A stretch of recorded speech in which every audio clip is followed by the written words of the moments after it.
Hey, welcome to Busted Pencils, Fully Leaded Education Talk. It's Dr. Johnny Lupinacci here this morning.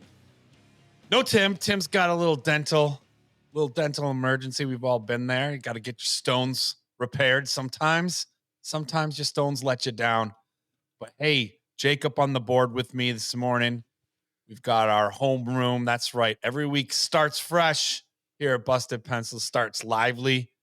Fully Leaded Education Talk. And man, that music today, I know we're kind of in that loop of, hey, we can't use copyrighted stuff. Womp, womp, womp. Hey, but we know better here at Busted Pencils. How many times have we taught our students, you got to make sure you cite on essays, and there are certain rules and regulations for how you can put other people's words to use. Well, the same kinds of things apply to music.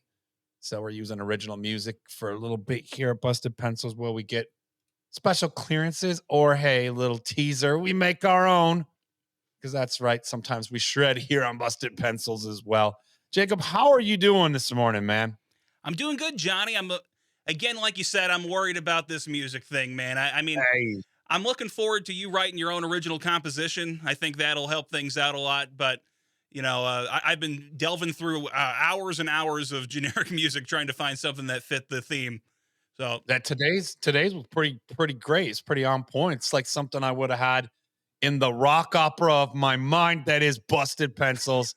Jacob just dropped it right here. He said, Johnny, what we really need you to do at Civic Media, in fact, producer Luke and all the good people at Civic Media got together with Jacob and they said, we really need you to get Johnny to write a rock opera for Busted Pencils. So, I'm thinking a two-part rock opera. Johnny goes to school, Johnny that goes you to already got a college. title. Yeah, we're Okay. going about it as like a full-on rock opera. I'm thinking very Quadrophenia inspired, right? And we build from there. But let's go with it. Jacob, I love the idea. Take us back to our roots, punk rock pedagogies, and the punk rock opera that is Busted Pencils. We're going to be working on that. So, listeners, keep bugging us. If we don't give you an update, keep bugging us. Say, Johnny, where's that rock opera at? Not just a rock opera, but in fact, a punk rock opera, fully leaded, education themed, Busted Pencils, the punk rock opera. Johnny goes to school, You right? are the Part punk one. rock Mozart, so Yeah, I'm looking forward to that. that's the way to go. Oh man, so Jacob, we got some stuff. We were talking a lot last week. Loved last week's episodes. Got a lot of great feedback from listeners. People texting in, people calling in, leaving messages in the mailbag. Love that stuff. But wow, folks really like. First of all, Jacob, man, you got the titles down, Thank right? you, thank you. I was a I little like. proud of myself on those. Yes, there was some zingers, listeners. If you haven't listened to last week's, especially class and session from last week, the hill to DEI on. I liked that. That was smooth, man. You're the So punk rock Mozart. I like to think of myself as sort of a modern day poet of sorts. So yes, the modern day poet of podcast titles. I love it. yes. But that was a great episode, and we talked about the chilling discourse of the executive orders, the anti diversity, equity, and inclusion movement, right? And we break it down. I often take things literally because I say, hey, words matter. They mean things. And we have to talk about what those words mean, both in context, but also just linguistically, what they carry forward. Because all words highlight something and background other things. So I take those things literally and I broke down a little bit of like, what is diversity? What is equity? What is inclusion? And why in the world would anybody see these as non-patriotic in terms of not part of a democracy, as they exist individually as core democratic values way before any so-called woke culture. And I say that with a lot of love because I think people would probably describe me as pretty woke. And I don't think that's necessarily a bad thing. I think, again, literally, well, I'd hope so, because I woke up a few hours ago and I'd really like to think I'm not asleep at the wheel most of the time. You know what I mean, listener out there being asleep at the wheel. Hopefully you're not if you're driving and listening. But Yeah, that not time our when listeners. you're on autopilot, right? You're on autopilot, asleep at the wheel in the metaphorical sense of our everyday life. We're just kind of going about the motions. moving through the day. And so, I mean, most of us that have been called woke kind of lean into it because I'm like, well, thank you. And I hope you are too. I mean, like here we are going about our day. We should have eyes wide open to the things happening around us. So we got into DEI a little bit last week. And then Jacob, man, I love a good group thread text. I'm a text guy in my own. I'm not a big tech guy, but I've become a text guy. And I love the group chats, man. I love, my hockey guys texting me this weekend about Frozen 4. Some baseball friends that listen to Jacob and I talking about hurdles and home runs on Friday's drop last week. But I really want to make sure we can get into the weeds of our group text there because you sent us a little example of, hey, we are talking about DEI and the chilling effect of the executive orders, and boom, sent us an article. Jacob, take us into that this week. Yeah, exactly. Because you and I and Tim were talking about DEI last week. And one of the things I thought that you said that was really interesting, you were talking about how there are some people in the country are just racist, sexist, or whatever. And I think that's true. But I think there's also sort of a middle group of people who kind of go either way and are a little squeamish on some things, but also can totally be convinced. I wonder what they're going to think about this article with that group of people. Because the other group, they're not really paying attention. And if they are, they like it. But for that middle group, I wonder what they think. I found this article on NPR.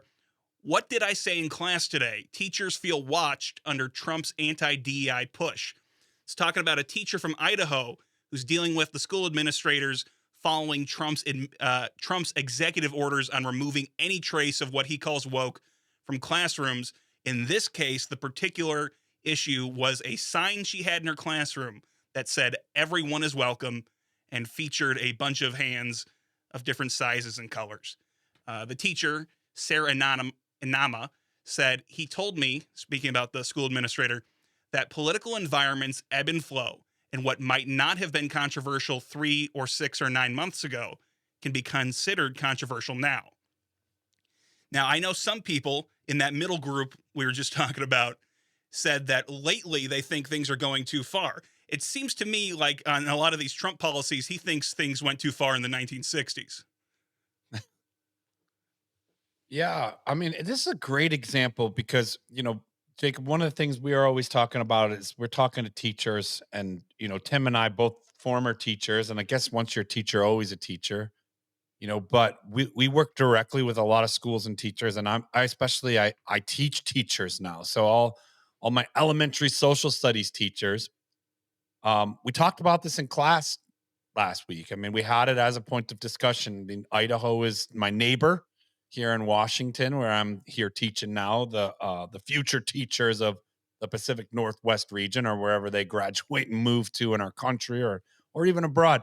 But the idea that we are in a moment, and the collective concern often coming from teachers to say, "Hey, I kind of understand where I'm at.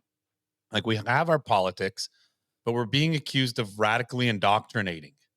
Right, and that's sort of the language we can get more into, directly related to that executive order that came out in on January 29th this year, ending radical indoctrination in K-12 schools, right, which made the presupposition that, like, hey, teachers are out there radically indoctrinating young people, and by and large, that is not true. Might there be teachers who are doing bad teaching out there? Probably.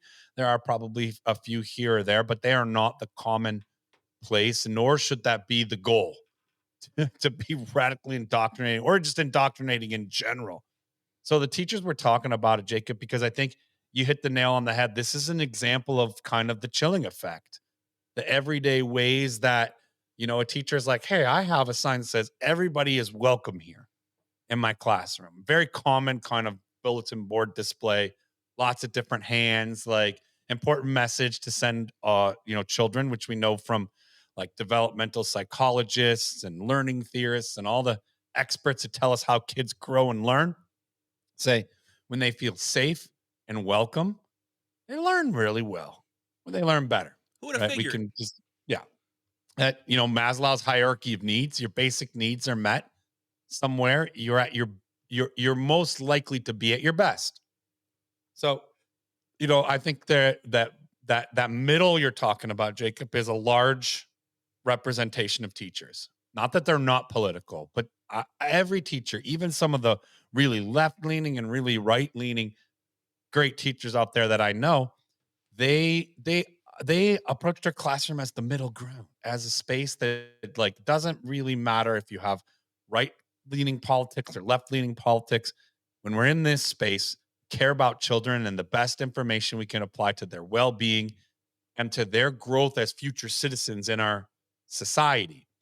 So when we come back to that, that's what I want us to like loop back around is that's the everyday way where I think we are at a moment where things are highly polarized and pulling us in those two directions, may it be like left and right and far left and far right.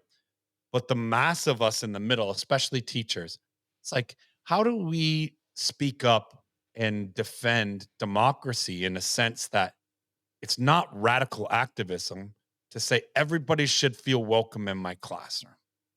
Because that's actually like it's kind of the same as telling a doctor like should everybody feel welcome in your hospital?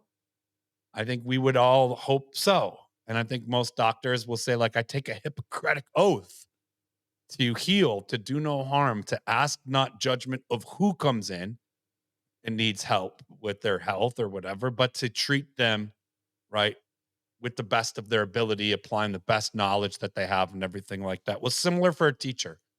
I think they really do a great job of committing to every kid deserves a really great teacher and a good education no matter where you are, who you are, what's going on, what people believe about you outside of the classroom. This should be at the very least a space in our community where you not only feel safe, but you feel welcome, you feel loved, and you feel like the person they're teaching is invested in you becoming a better future citizen of wherever. And many times that's our country. That's an act of patriotism to teach as an investment into strong democratic citizens.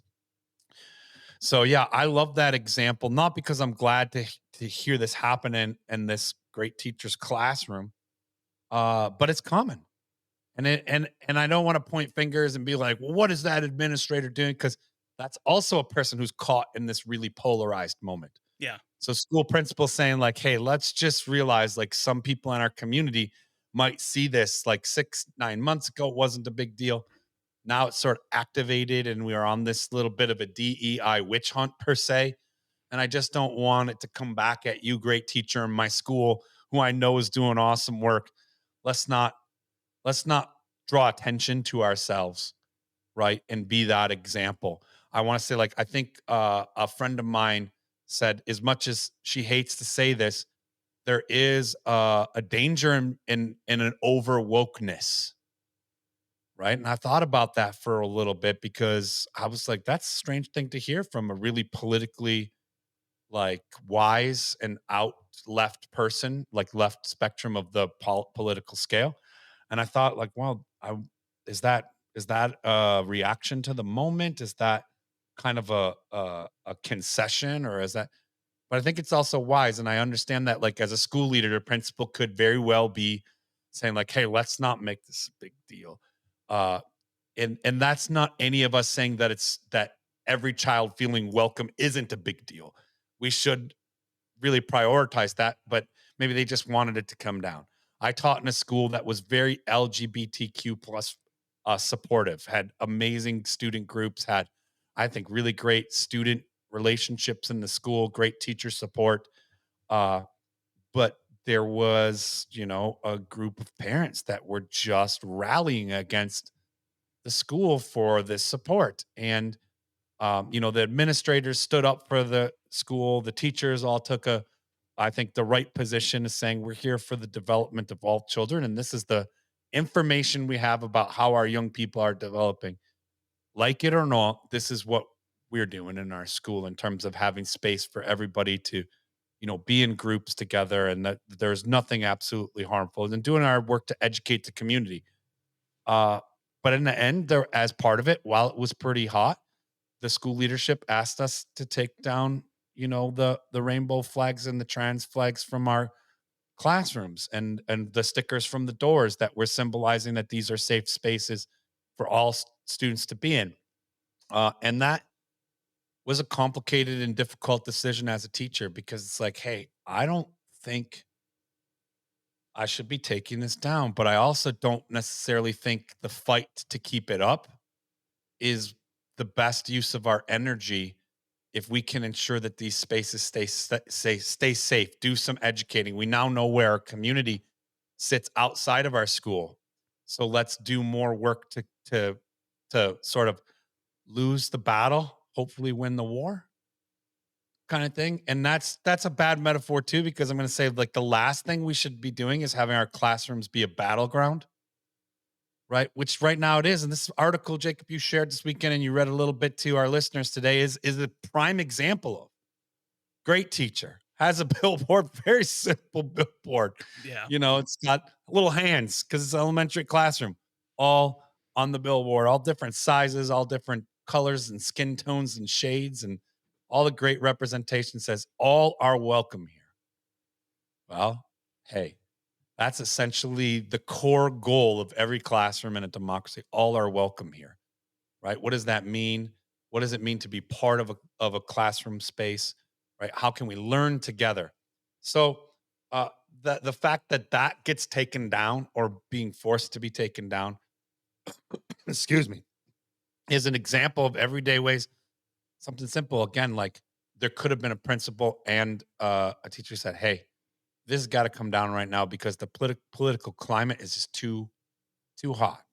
Well, now what? Like, see, that's example of the classroom being a battleground for political battle, and the misnomer here, the claim that I really want us in spaces like busted pencils or in conversations, listeners, you have with educators and neighbors is the false claim is that teachers are out there teaching young people to be against America, to be what they would say is anti-patriotic or anti-American.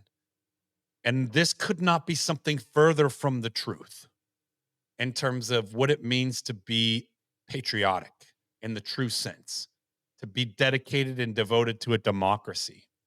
Means also to apply one's best understanding, not only of history, but of scientific literacy and of the skills we often would come together as experts in the learning community and say, hey, wouldn't it be great if people were math literate in this context, if they could read and write in these kinds of ways or at these levels and have discourse, communicate with one another, have historical understanding, not only of our country, but of the world, have scientific literacy, understanding of scientific concepts that help us as a community be a stronger democracy. Remember, a strong democracy isn't everybody believes the same things, has the same beliefs. It holds value in diversity, a diversity of ideas, a diversity of ways of understanding the world, but also has a principle called common good, that we work through our differences in the best interest of the common good of our community and country. So to teach history, right? To teach that, hey, we've made decisions that weren't always the best of decisions. That's both Republican, that's both Democrat. That doesn't belong to any particular group, right? That when we learn about our histories in particular, we learn about scientific inquiry and all of these different concepts that are part of the battleground, political battleground of education right now. And I say that a little tongue in cheek because shouldn't it just be obvious? We learn these things to be stronger citizens, to be participating in the economy, right? To be contributing to our great country and to its continued growth and greatness. So it's a little bit of a language play. Remember, I'm the words guy when it comes to this. And sometimes that takes us into the weeds here at Busted Pencils. But to have a whole administration whose campaign is to make America great again is based on the false premise that it wasn't growing towards greatness already. So it kind of starts off tricking people with the words because it's saying like it was great, it stopped being great, and we need to be great again.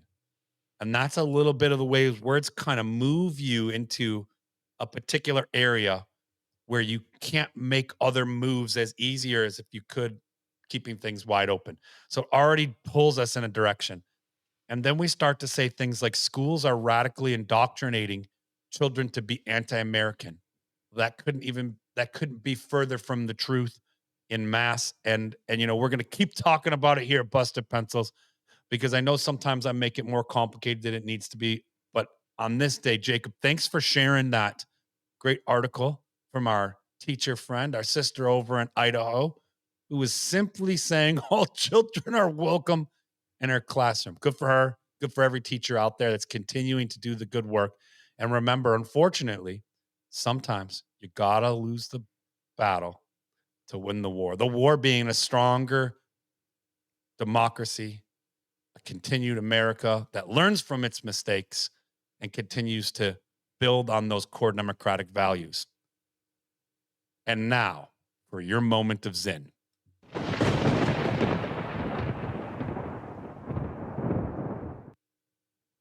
Objectivity is not desirable because if we want to have an effect on the world, we need to emphasize those things which will make students more active citizens and more moral people.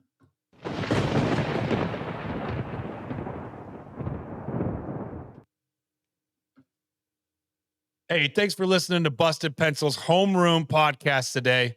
Remember to grab great podcasts filled with more Busted Pencils content on Apple Podcasts, Spotify, and of course, the Civic Media website, where you can visit us at bustedpencils.com. Hey, and don't miss this week's class in session on Wednesday. We're going to be talking about hurdles and home runs on Friday. And of course, catch Busted Pencils every Saturday at 3 p.m. Central Time across all the Civic Media network stations for an hour of your favorite blue-collar scholars, Tim and Johnny, and keep busting pencils.